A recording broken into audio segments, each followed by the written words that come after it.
Ya. Halo kawan pajak, selamat pagi. Jumpa kembali di podcast Cakap Cakep Pajak Kalimantan Barat. Di sini saya penyuluh pajak Kalimantan Barat Arnomo Mustiko, yang di udara lebih terkenal dengan Simon, akan membersamai kawan pajak semua memperbincangkan terkait perpajakan yang sedang in, ya. Tema kali ini sangat relevan dan sangat hot, ya, terkait dengan PPN ditanggung pemerintah atas pembelian rumah baru, ya. Kita mengenal sebagai aturan di PMK nomor 60 tahun 2025, ya. Bersama saya untuk membahas tema tersebut telah hadir Bang Hadi Yanuar. Halo. Selamat pagi Bang Hadi. Selamat pagi Bang. Beliau ini adalah fungsional penyuluh ahli muda di Kanwil DJP Kalimantan Barat. Ya. Tema kali ini sangat menarik Bang Hadi. Ya. Mungkin nanti akan menjadi sangat menarik lagi kalau kita sudah memperoleh penjelasan dari Bang Hadi, ya. Nah, ini kita penasaran nih, sebenarnya apa sih PMK 60 tahun 2025 ini? Iya. Insentif ini. Kalau dilihat memang udah jelas sebenarnya, di judulnya aja udah jelas. Iya. Kalau PMK ini itu mengatur mengenai insentif yang diberikan kepada pembeli atau wajib pajak pembeli rumah baru atas PPN-nya.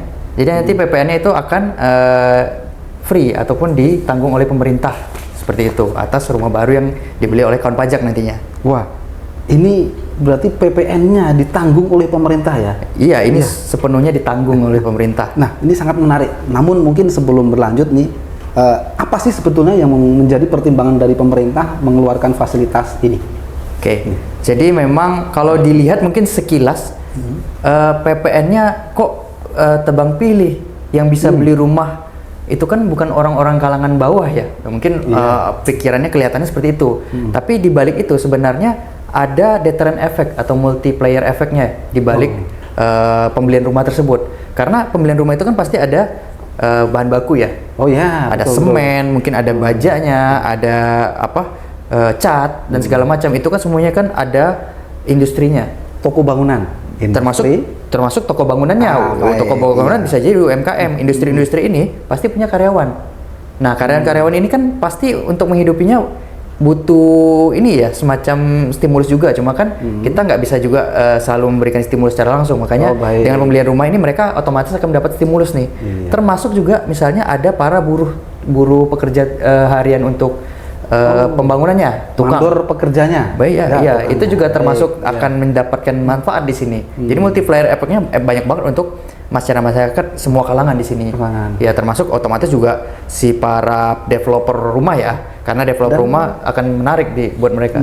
Ini juga tentunya perlu disambut atau ditangkap juga oleh perbankan.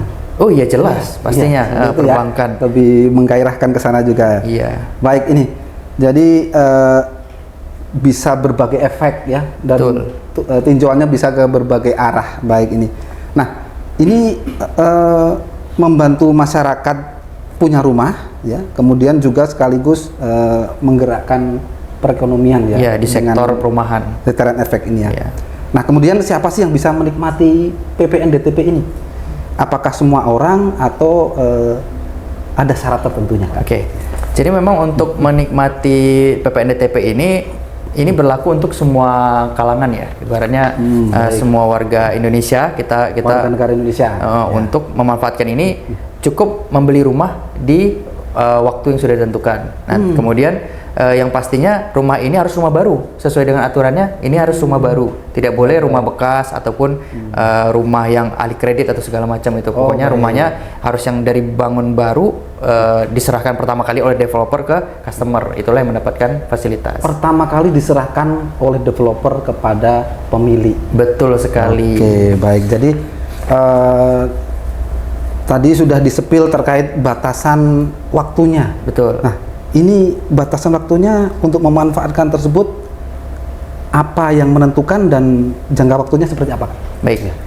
Memang kalau kita lihat aturan ini sudah ada sejak lama ya, sejak 2023 tuh udah ada. Oh, memang baik. model aturan itu pertama kali keluar jangka waktunya Januari sampai Juni yang full. Nanti Juli sampai Desember 50% Per semester. per semester. Nanti tapi sebelum semester 2 itu dimulai, itu akan keluar aturan baru yang memberikan PPN DTP 100% untuk Juli sampai Desembernya. Dari 2003, 2004 dan 2005 juga sama.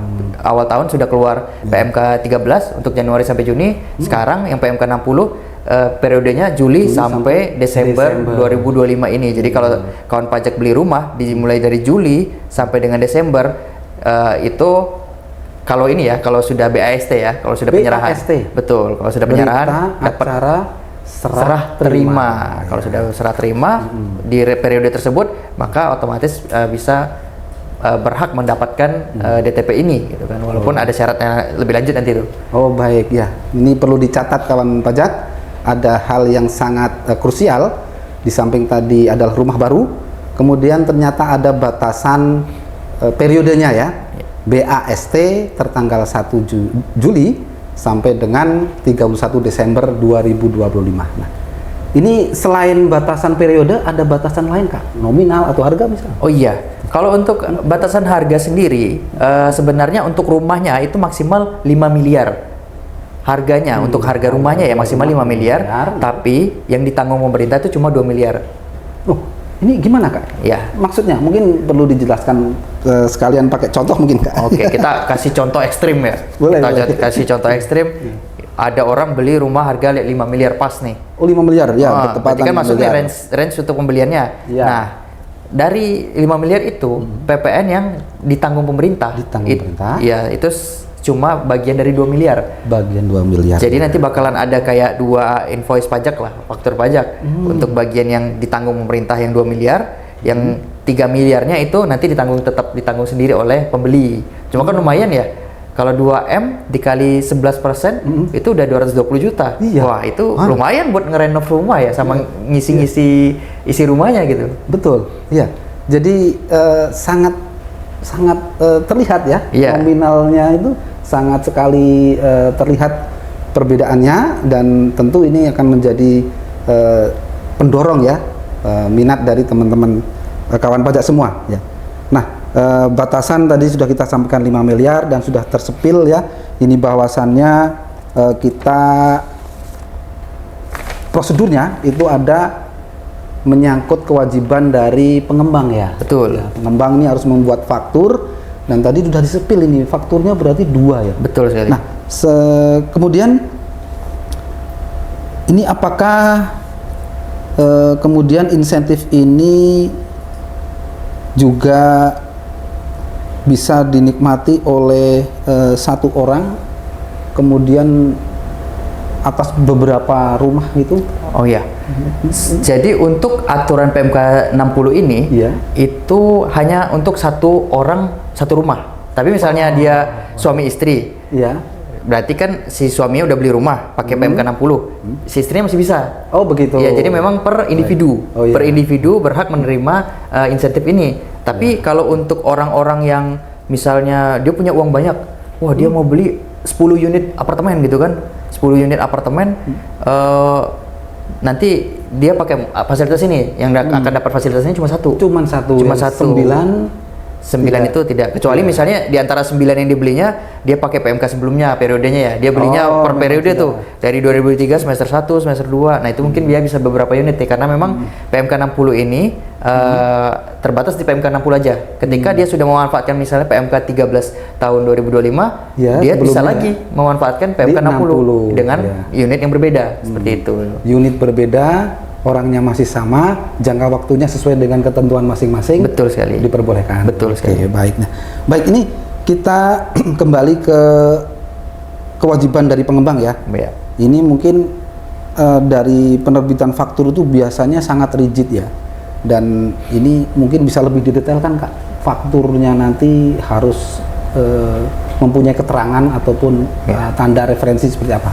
Jadi memang untuk faktur yang DTP ini itu memang faktur yang menerima fasilitas ya. Berarti kan kalau menerima fasilitas kan antara 07 atau 08. Nah, karena di sini faktur pajaknya fasilitas yang membolehkan untuk mengkreditkan, itu otomatis yang digunakan adalah faktur 07 pertama. 07. Ya, nanti Ditanggung pemerintah. sekarang kita udah pakai Cortex nih. Nah, di Cortex itu nanti ada tuh kayak list fasilitasnya, ada kota atau kode capnya tuh. Nah, di situ silakan pilih untuk fasilitas berdasarkan eksekusi PMK 60 tahun 2025. DTP, PMPN, PMK 60 tahun 2025 seperti itu. Jadi Tapi otomatis ini pertama pastikan developernya PKP ya.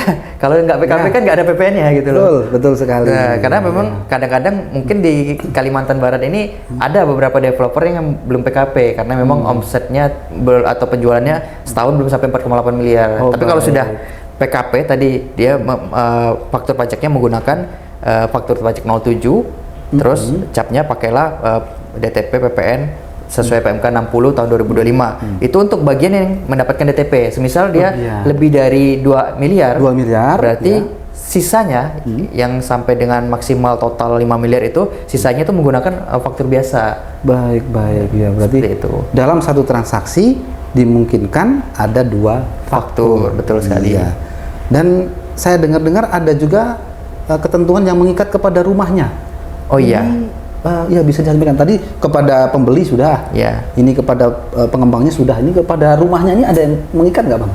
Iya, kalau untuk rumahnya sendiri karena ini rumah baru ya, otomatis kan secara registrasi harus divalidasi kalau itu rumah baru. Nah itu dilakukan pemberian atau permintaan nomor identitas rumah. Jadi nomor kode identitas rumah atau KIR, dan itu diminta melalui aplikasi yang dikembangkan oleh Kementerian PUPR ya dalam hal ini, atau kementerian yang menangani soal perumahan inilah. Iya. Aplikasi kalau nggak salah namanya Sikumbang seperti itu. Nah, setelah dapat KIR itu, barulah rumah itu dinyatakan rumah baru dan bisa memanfaatkan fasilitas ini. Sama tadi jangan lupa untuk periodenya agar faktur pajaknya itu diakuin itu sesuai dengan periode BAST-nya. Semisal BAST-nya di bulan Juli gitu kan, artinya faktur pajaknya maksimal dilaporkan 30 Agustus ya kan, berarti kan karena PPN itu kan akhir bulan berikutnya dilaporkan maksimalnya. Begitu juga nanti periode terakhir itu maksimal dilaporkan di 31 Januari 2026, periode Desember seperti itu. Desember, baik ya. Jadi tadi terkait rumah ada ketentuan yang mengikat bahwa rumah tersebut terregistrasi di aplikasi kementerian yang sudah menangani di bidang perumahan ya. Kemudian tambahan terkait kewajiban di developer, jadi faktur tadi juga harus dilaporkan di SPT masa dari PKP pengembang. Itu wajib itu. Wajib ya? Wajib, karena kalau misalnya itu kan kayak laporan realisasi lah ya, realisasi penggunaan DTP. Baik, mempertanggungjawabkan. Betul. Kalau sampai tidak ada laporan atau telat, itu nanti PPN akan ditagih. Artinya dia tidak berhak memperoleh DTP PPN. Dan akhirnya si developer harus melunasi PPN tersebut. Di dalam hal ini yang menagih adalah KPP tempat administrasi dari PKP pengembang ya? Iya, betul sekali. Baik, jadi dalam rangka mendapatkan fasilitas ini ternyata ada beberapa poin-poin yang memang harus kita cermati ya dari semua kawan pajak ya. Baik, ini kiranya sudah kita dapatkan beberapa poin-poin terkait dengan pemanfaatan fasilitas insentif PPN DTP untuk pembelian rumah ya. Ada ketentuan yang mengikat kepada pembeli, betul. Ya. Ada ketentuan yang sudah mengikat kepada pengembang, dan ada juga prosedur petunjuk administrasi dari pemenuhan kewajiban fasilitas ini. Namun ya, dari obrolan kita hari ini tentu kawan pajak sangat tertarik ya, karena fasilitas ini begitu nyata dan begitu dekatnya. Sehingga silahkan kawan pajak, terutama ini yang kaum milenial yang memang ingin memiliki rumah baru ya, ini sebuah kesempatan yang tidak boleh ditinggalkan. Namun perlu diingat periodenya adalah 1 Juli sampai dengan 31 Desember 2025 ya. Kami berharap obrolan hari ini bisa memberi manfaat kepada kawan pajak semua, dan kami juga mengingatkan bagi kawan pajak yang terdaftar sebagai NPWP, sudah punya NPWP, untuk segera mengaktifkan kode otorisasi dan juga aktivasi akun pribadi ya, sebelum nanti kewajiban penyampaian SPT tahunan pribadi di 2026. Oke. Baik, terima kasih Sama-sama Bang Hadi Simon. Kurniawan. Kita akan jumpa lagi mungkin di lain kesempatan. Terima kasih juga kepada kawan pajak yang sudah mengikuti kami selama beberapa menit ya, meskipun singkat, kami berharap bisa bermakna. Oke, kita ucapkan sampai jumpa di podcast selanjutnya.